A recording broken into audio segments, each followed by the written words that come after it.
자, 제일 중요한 계획의 목표와 지표 설정 나오고 있는데, 그러면 광주시에 대한 기본 계획은 지표 설정을 어떻게 잡고 있는지 요거를 좀 보도록 하겠습니다.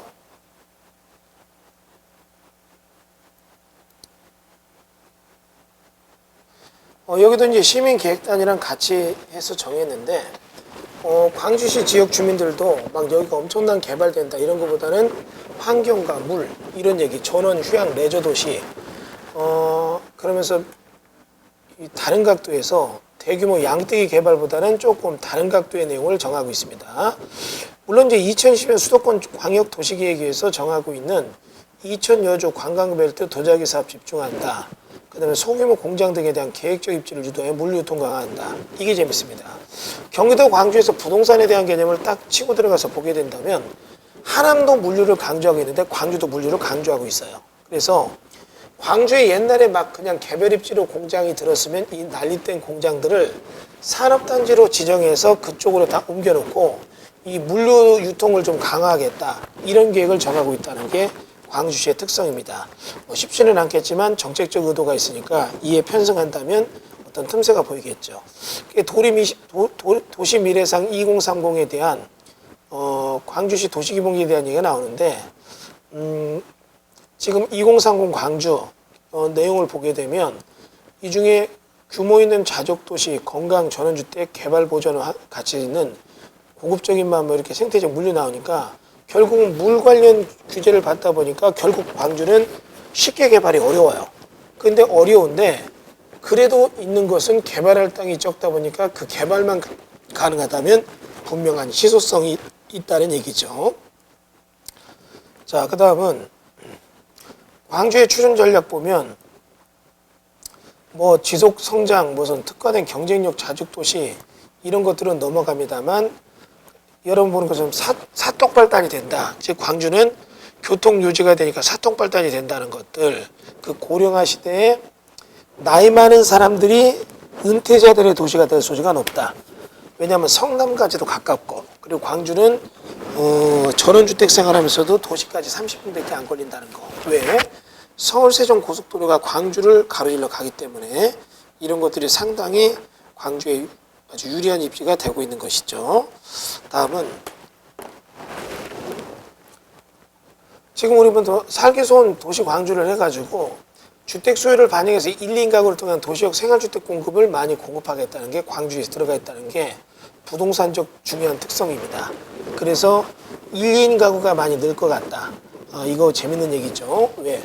어느 정도 나이가 드신 분들이 여기 가서 혼자 살 수 있다는 것들 생각해 볼 수 있는 거고, 또 분당까지 나갔을 때 조금 어떤 주거비가 비싸다면 이쪽으로 나오는 그런 가족들이 좀 있을 것 같다는 얘기죠.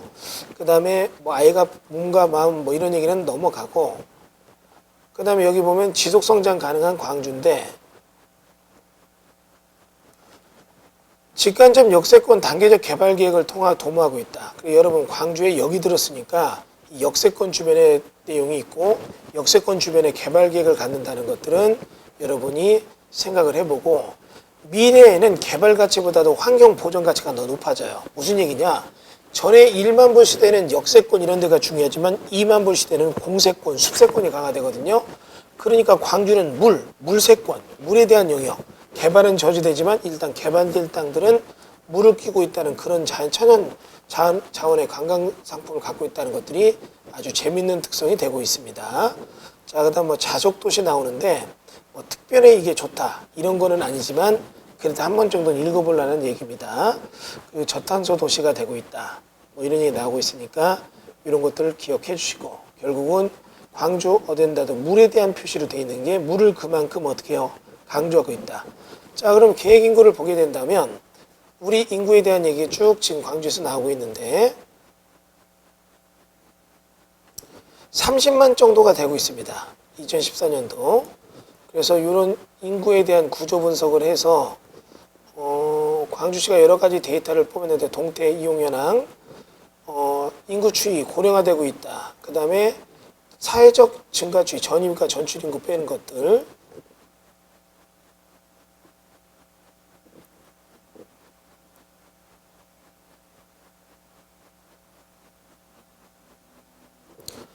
우리 지금 보는 것처럼 경기도 광주가 있다면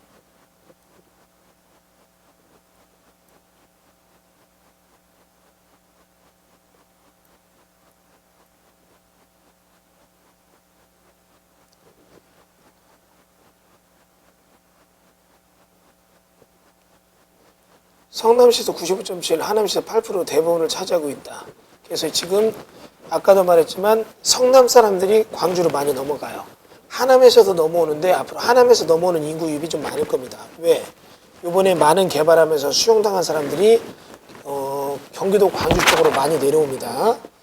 자, 다음은 계획인구 설정을 얼마로 했는지 이걸 잠깐 보도록 할까요?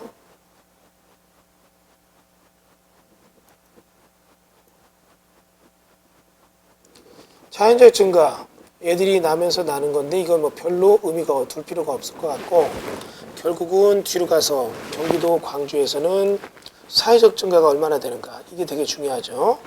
자연적 인가 추정에 대한 얘기 쭉 보면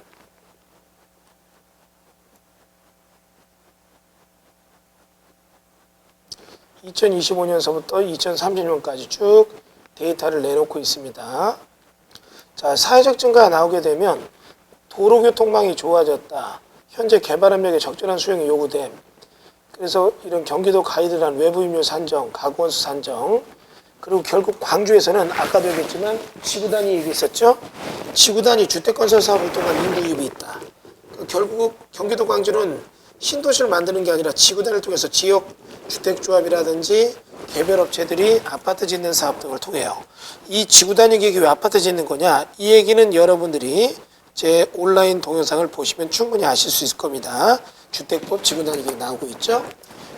인구가 44,360명이 들어오고, 광주에 있는 역세권, 광주 역세권, 곤지암 역세권, 삼동 역세권, 쌍동 역세권에서 거기 인구가 역세권 개발 계획을 통해서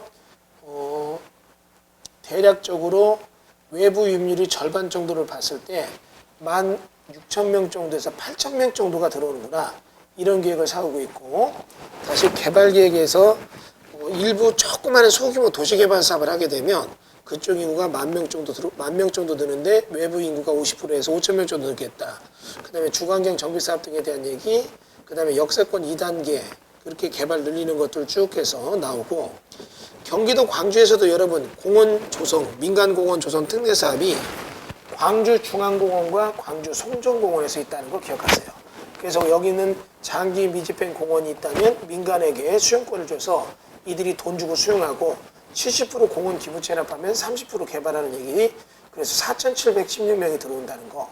그 다음 나머지 지구 단위에서 이렇게 해서 쭉 보면은 개발 계획에 대한 얘기, 내용을 쭉 해서 외부 인구, 군인 인구까지 들어오는 얘기들이 쭉 정리되어 있죠. 그래서 인구가 지금 현재 30만인데 2030년까지 50만이 조금 안 되는 계획 인구, 그리고 낮에 출근했다 나가는 인구까지 50만이 조금 안 돼요. 계획 인구는 47만 5천 명인데 2014년도에 30만 인구가 자연적 증가가 2만 명, 사회적 증가가 13만 명을 대고 있는데, 여기는 계획에 거품이 없는 알토란 같은 인구 계획입니다. 그리고 여러분 이미 사회적 증가분에 대한 얘기에서 지구 단위 세우는 데가 어디고, 이 얘기를 우리가 스킵해서 봤습니다. 여러분 나중에 이 계획을 다운받아 보시면서 이런 데 보면 역세권 개발 계획이 되는 데가 어딘가 위에 나오잖아요. 도시개발 사업하는 데 어디, 공원조성 특례 사업하는 데 어디.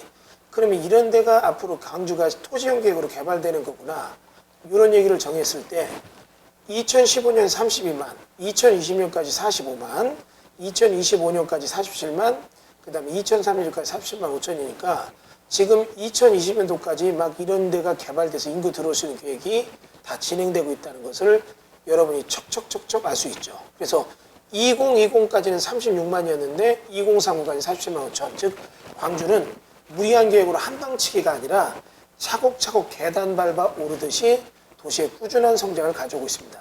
한방치기가 안 되는 이유는 물 때문에 여러 가지 개발 계획이 저지되고 있기 때문이죠.